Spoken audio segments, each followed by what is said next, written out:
Daddy, don't you? Think it's time we go and get them lights up. Hi, I'm. Your town, Yes. your team, your school. Live from Channel 3. This is Friday Night Football, sponsored by Yukon Health, Sports Medicine, and Orthopedics. Hello there, and welcome to Friday Night Football. Here we are once again on Channel 3. So glad you're with us tonight. I'm Mark Robbins. I'm Joe Zone, and we have highlights from around the state. We'll also check in on first night at UConn, but we begin with our big game on 3. You picked the game, Ellington traveling to take on Valley Regional Old Lyme. Both teams looking for their first win of the season. Ellington's into the end zone first. Take a look at the effort from the running back. Cooper Cockney gets the handoff up the middle, barrels over a defender, and he's in for 6. Touchdown, Ellington. They have the lead. Does it again. This time uses blockers up the middle. All the way, touchdown. Knights beginning to build on that lead. Then they go to the air a little later on. Quarterback Aaron Latter. The pass finds Tristan Neville in the end zone for the touchdown. Ellington looks good early. Valley Regional Old Lyme pulls closer in the second half. Alex Linda, handoff. He's in. That's a touchdown. Valley's closer, but not close enough. Ellington picks up the win on the road, 27-20. All right, good game there. How about in New Haven? Here come the Academics. Hill House, big one for them. Field. Hill House hosting Lyman Hall, and the visiting Trojans will show off their freshman quarterback, Ryan Casey. The middle screen from the lefty to Gavin Janowski. Look at the big gain early in the second quarter. And this sweet pass play sets up Casey on the keeper for the touchdown. It was the only score for Lyman Hall in this game. Hillhouse with some speed and toughness on defense. And the Academics used that to turn things into a victory. Hillhouse wins it over Lyman Hall, 26-7, Joe. Brookfield on the road against Notre Dame of Fairfield. It was the CIAC game of the week, seen live on our sister station, The Wax. The Lancers with a big lead in the first half. Quarterback Bryson Razor airs it out and connects with Joey DeJesus. That's a touchdown. Notre Dame Fairfield in front early. They add to the lead right here. Same connection. Razor rolls out. The Jesus end zone touchdown. Lancers increase their lead. Then they do it on the ground. Antoine Davis up the middle. You're not going to stop him. Touchdown Lancers leading 28-6 at the break. Brookfield would stage a run in the second half, highlighted by this play. Michael Walters on the handoff, outside, he's gone.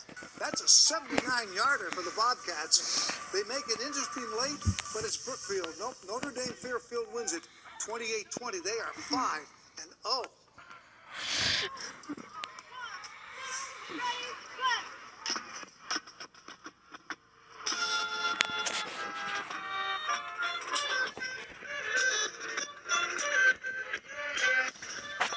FNF Band of the Week comes from Jonathan Law High School.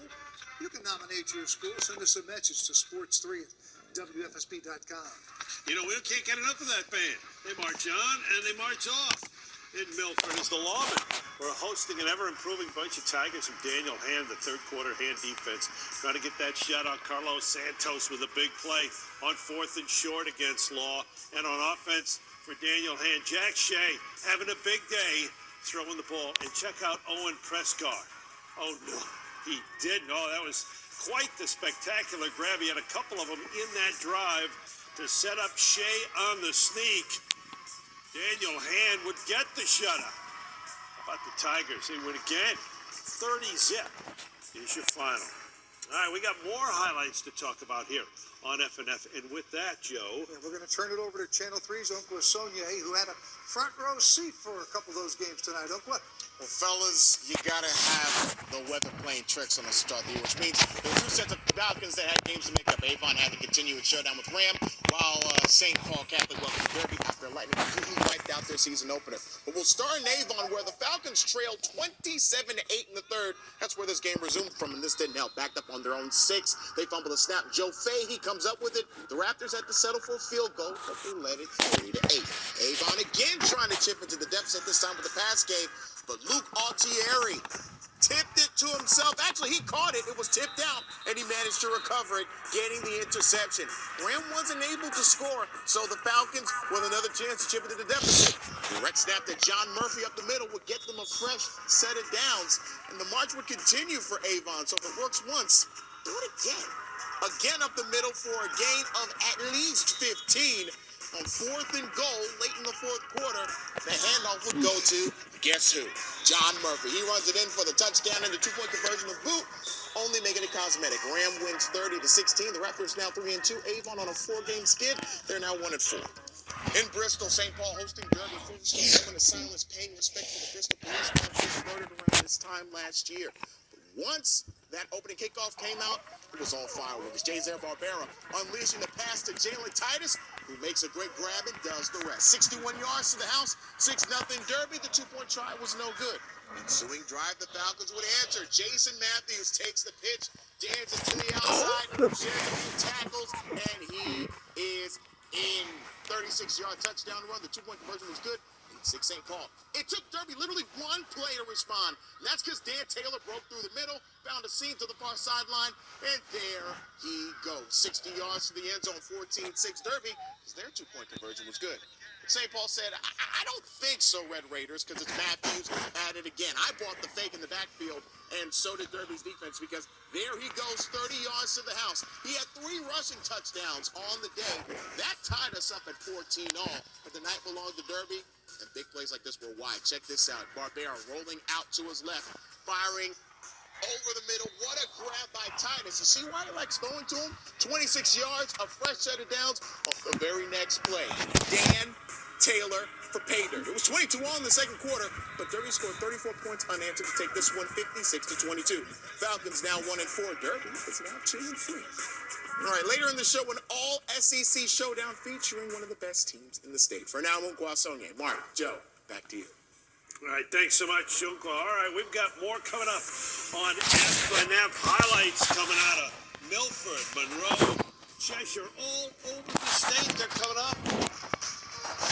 And fans had a chance to see it. The UConn men's and women's basketball teams at Campbell. We've got you at the first night from Stores. It's coming up next. We're the ones at home cheerleading, and you're watching Friday Night Football on Channel 3. Welcome back. It's Friday Night Football right here on Channel 3. I'm Mark Robinson. If you want to see the highlights again, all you have to do is log on to our website, WFSB.com. You can also check them out on the Channel 3 app. Speaking of checking things out, check out this big crowd for Breast Cancer Awareness Night at 4 and High and Milford Woodstock Academy made a long drive for this one. 4 and Zach Quirose with a less than hospitable move, a big-time interception for the Lions, and look at his classmates there going wild.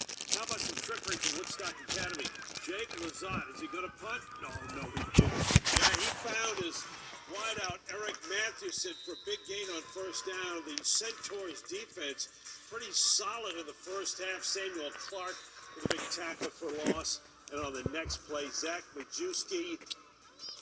Zach with the sack for a safety. But foreign, the Lions roar in the second half and rally to victory.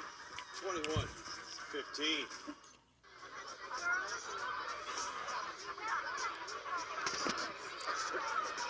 Hudson Monroe.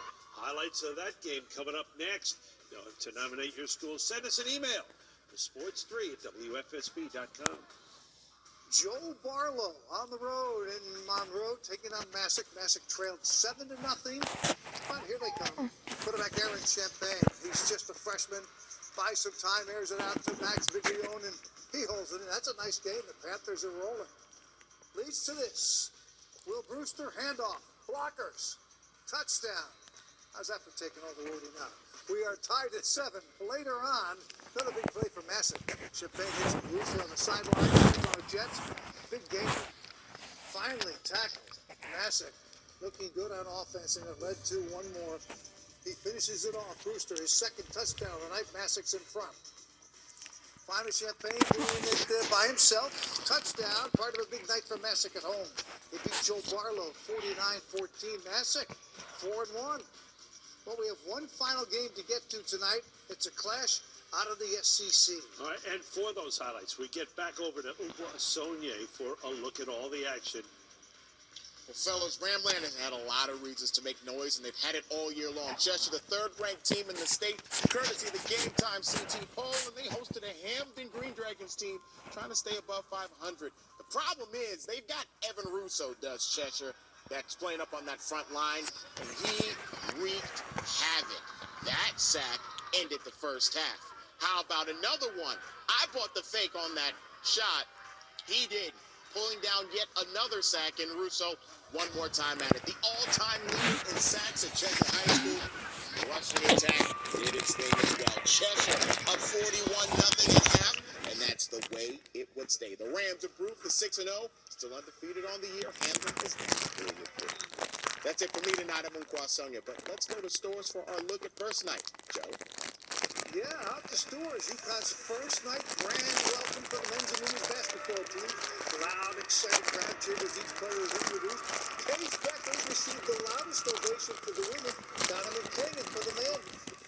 And we're already excited even before the party started. They received their championship rings earlier in the evening.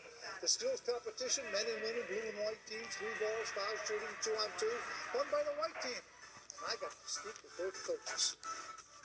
We're never ranked as high as we should be because, I think other programs generally get more hype than us in the preseason. Some days they get it right, some days they get it wrong, just like it would be in a game. But what you want to see is you want to see them grow. You want to see them learn from their mistakes. Championship banner will be raised on opening night when they play next month. Joe, that ring swallowed up your hand. I saw I it. tried to get out with it, but no good. All right, that's going to do it for us tonight on Friday Night Football. Thanks so much for joining us. You can check out highlights from all season long on our website, as well as the Channel 3 app. For Mark Robbins, Uguasonye, I'm Joe Zone. I'll see you out there.